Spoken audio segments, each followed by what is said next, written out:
आपने अक्सर पितृदोष का नाम तो सुना होगा, लेकिन पितृदोष क्या होता है, इसे कैसे पहचानें, इसके लक्षण क्या हैं, ये सभी चीज़ें आज मैं आपको बताने जा रही हूँ। क्योंकि बहुत सारे लोग केवल पितृदोष क्या होता है ये भी नहीं जानते हैं और इसकी पहचान क्या है ये भी उन्हें समझ नहीं आता है। तो पितृदोष आपको दो चरणों में दिखाई देगा। एक में आपको शुरुआती लक्षण से पता चलेगा, तो दूसरे में आप इन लक्षणों को झेल रहे होंगे। तो आइए पहले देखते हैं कि इनके लक्षण क्या है। घर में पितृदोष आने से परिवार में प्रेम कम होने लगता है, बच्चों की शादियों पर संकट आ जाते हैं, बच्चा होनहार होने पर भी विवाह नहीं कर पाता, विवाह हो भी जाए तो ज़्यादा दिन टिकेगा नहीं, और अगर टिक गया तो संतान नहीं होगी, अगर संतान हो गई तो हमेशा बीमार ही रहेगी। घर में शादी विवाह मांगलिक कार्य बंद होना शुरू हो जाते हैं, पेड़ पौधे पनपते नहीं, पशु पक्षी बीमार रहने लगते हैं। घर में बहुत सारे सदस्य होने पर भी घर में रौनक नहीं रहती, संतान कहना नहीं मानती, बच्चों का संस्कार विहीन हो जाना भी पितृदोष के लक्षण है।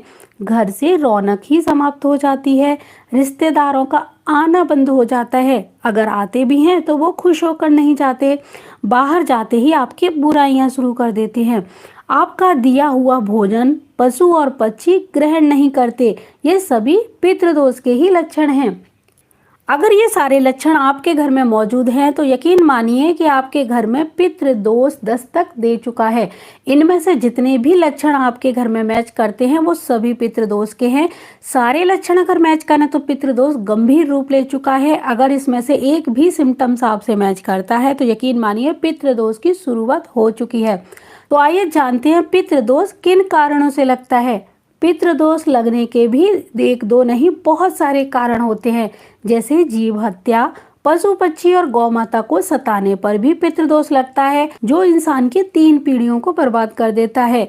हरे भरे पेड़ पौधे काटने पर, व्यर्थ पानी की बर्बादी करने पर भी पितृदोष लगता है। बड़े बुजुर्गों का अपमान करने, उन्हें सताने और भ्रूण हत्या करने से भी पितृदोष लगता है। स्त्रियों का मान सम्मान जिस घर में नहीं होता वहां पितृदोष उत्पन्न होता है। पितृदोष जब भयंकर रूप में होता है तो इंसान को धूल में भी मिला सकता है। घर में वास्तु दोष के कारण भी पितृदोष लगता है।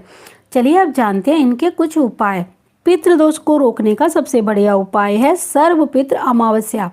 सर्वपितृ अमावस्या पर आप क्या कर सकते हैं, आइए ये जानते हैं। एक एक चीज को अच्छे से नोट करके रखिए। सबसे पहले आपको लेनी है कुछ सामग्री।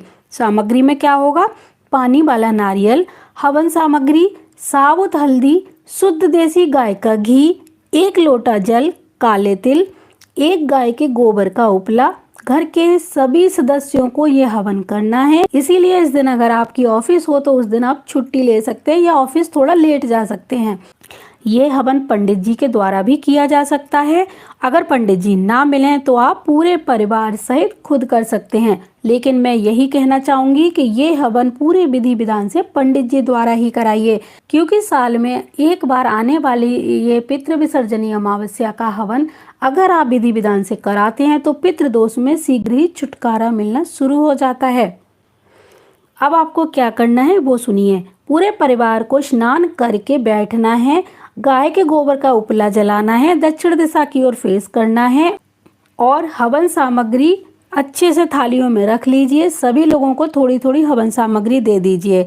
हवन कुंड में जब अग्नि प्रज्वलित कर लें उसके बाद में हल्दी की एक एक गांठ सभी लोग अपने हाथ में पकड़कर बैठेंगे और हवन सामग्री से हवन कुंड में इस मंत्र को बोलते हुए आहुतियां देनी है। मंत्र रहेगा ओम ग्राम ग्रीम ग्रौम सह गुरुवे नमः स्वाहा। इस तरह कम से कम 108 बार मंत्र बोलते हुए आपको आहुतियां देनी है। हल्दी के गांठ को आप लेफ्ट हैंड में पकड़ेंगे और राइट हैंड से आहुतियां देंगे और कोई अन्य व्यक्ति 108 आहुतियों को काउंट करता जाए। तो इस तरह से पूरी श्रद्धा भक्ति के साथ आप ये आहुतियां देते जाएंगे। हवन करने के बाद आपको अपने पितरों से क्षमा याचना करनी है और 1 लोटा जल दक्षिण दिशा की ओर अर्पित करना है। जल को आप कैसे देंगे, जल को अपने अंगूठे पर गिराते हुए अंगूठे को थोड़ा सा नीचे झुका लीजिए और इस तरह से पितरों का तर्पण किया जाता है, क्योंकि हमारे हाथ में पितरों का जो स्थान है वो अंगूठे में माना जाता है, इसीलिए अंगूठे द्वारा ही पितरों को तर्पण दिया जाएगा, तभी ये उन तक पहुंचेगा। इसके बाद में आपको जो नारियल था जल प्रवाह कर देना है। अगर जल प्रवाह ना कर पाए तो कहीं पर जमीन के अंदर इसको घर के बाहर दबा दीजिए। हल्दी की गांठ को तिजोरी में रख लीजिए। गौ माता को गुड़ खिलाइए। भोजन अगर आपने बनाया है तो उनको भोजन कराइए। पंडित जी को आपने बुलाया है तो उनको भी भोजन कराइए। संध्या के समय पितरों के लिए एक दीपक जलाकर उन्हें खुशी खुशी विदा करना है। ये उपाय आप हर अमावस्या को भी कर सकते हैं। अगर इस पितृ विसर्जनी अमावस्या पर पंडित जी ना मिल पाए तो आप किसी अन्य अमावस्या पर इसी प्रकार से ये हवन कर सकते हैं।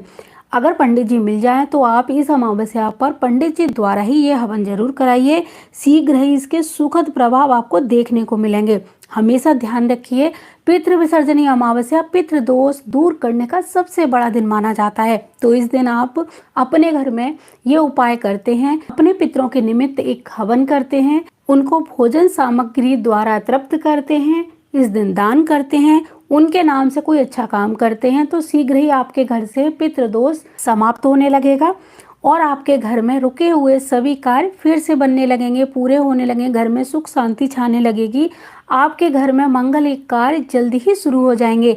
एक साल में आने वाली सभी अमावस्या पर आप ये उपाय करते हैं तो साल भर के अंदर आपका भयंकर से भयंकर पितृदोष का नाश होता है। तो मुझे पूरी उम्मीद है आप ये उपाय जरूर करेंगे।